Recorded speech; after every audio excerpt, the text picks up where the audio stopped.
what do you have to say after today's vote? How do you feel? At first, I'm relieved because of all this emotional environment we are into, and secondly, let me send also the message to everyone who is now totally disappointed or frustrated. Once again, it probably gives us now a kind of a level where we can discuss more quietly in a way where we can concentrate on real arguments and not the emotional arguments. But it must have been emotional for you as well to go into the press conference and have an applaud from journalists here. Yes, but I know, of course, if you're looking to the situation at home, you have a lot of frustrated young people. You're having them still in a situation probably totally frustrated, and this is something I would say this is not necessary, and this message I would like to send out in saying everything what they have in mind, what might now happen, or that we are breaking the internet, this is not true. We are just trying to balance the situation better and to get the platforms in a better, or oblige them to remunerate more fair than what they are doing now. And this is the intention of Article 13, and we are not intending to breaking the internet or getting rid of YouTube or whatever all these strange ideas are. We are just trying to get a better balance, that's it, and the situation for the user is not necessary that there is a kind of a change. They can do whatever they would like to do, and they can do also with YouTube what they would like to do, and there's no necessity in changing their behavior. Who do you think benefits the most from this new directive? All the European creators. They are in a position, or a bit better position now, in asking for a fair remuneration. And that's the whole intention of this Article 13. I know you don't want to hear this, but this is the intention of Article 13. And journalists as well? Journalists with Article 11, yes. Mm-hmm. Yeah. Yes. So the press publishers and the journalists. Yeah. Is there anything?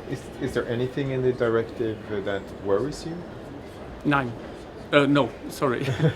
No, totally not, because we are trying to balance the whole situation.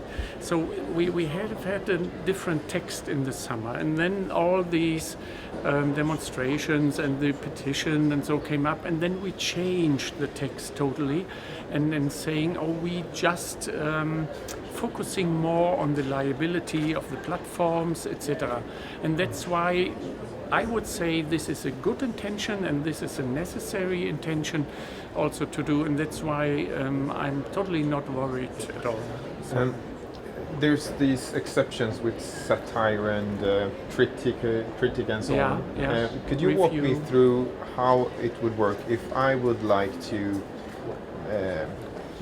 criticize perhaps media, and I take a screenshot or even a video from media, a small excerpt from the media, and I would like to publish this on Facebook. And with critics saying this is bad, should not be done, this is something that media should think about. What would happen if I would publish this? At first, all these exceptions are all listed in the so-called InfoSoc directive, and this has nothing to do with our reform. What we are doing in the reform is just saying we are making now mandatory that every member state has create this exception for review, parody, pastiche, etc.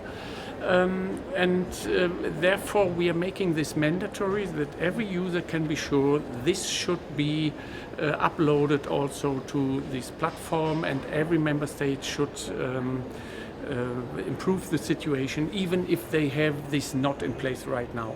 And this is an improvement for every user throughout the EU, that they can be sure these exceptions, what they are existing in the InfoSoc directive, may be available also on the platform. And I understand the theory I understand the theory behind that. In practice, that's why I'm asking you. In practice, this means you have to make sure that this is a legitimate exception, and if this is, yes, you can upload this in an authorized way.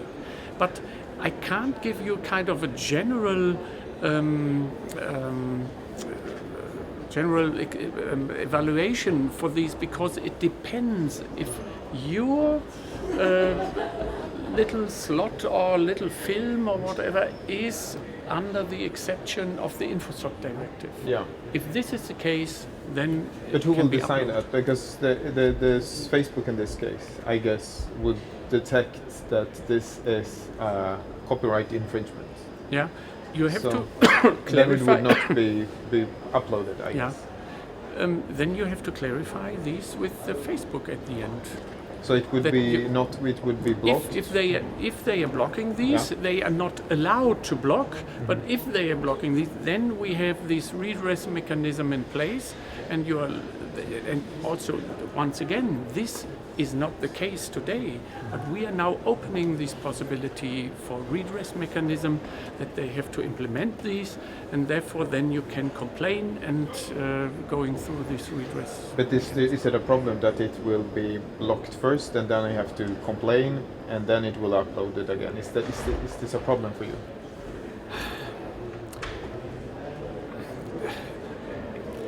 Of course, this is a problem. But therefore we have this redress mechanism and this court case situation. So, but already today you can't be sure that everything is 100% okay. So, and you don't have this redress mechanism in place. So this is, of course, a kind of an improvement. And we are not changing the whole situation of these exceptions. We are just saying you have to take care that this should be uploaded.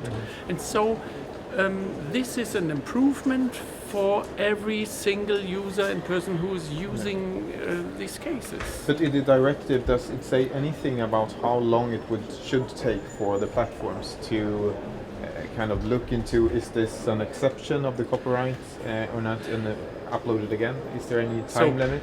No, this is now can be filled by the member states in saying we would like to have this in such and such case. In 24 hours, 10 hours, or whatever it is. So this is now on the member states to fill in this frame what we have in place. I have one question about Article 11, the link tax, so to speak, the link license or whatever. You, in Germany, you have this already kind of in place. I have to stop. Yes, why would it improve this? Or why would it work this time? Because I kind of get the sense that it has not worked in Germany today. Yes, so we have in Spain and in Germany the example so far that the right is so far not working very well. Mm-hmm. So what we are doing as a European legislator is giving the press publishers the right, but they have to use the right in a wise way. If they are not using this in a wise way, then it might come to the same situation what we have in Germany. So they can improve, they now have the possibility to improve the situation, but it's on their behavior or whatever that they can improve their own situation in using the right wise. Thank you. So, thanks.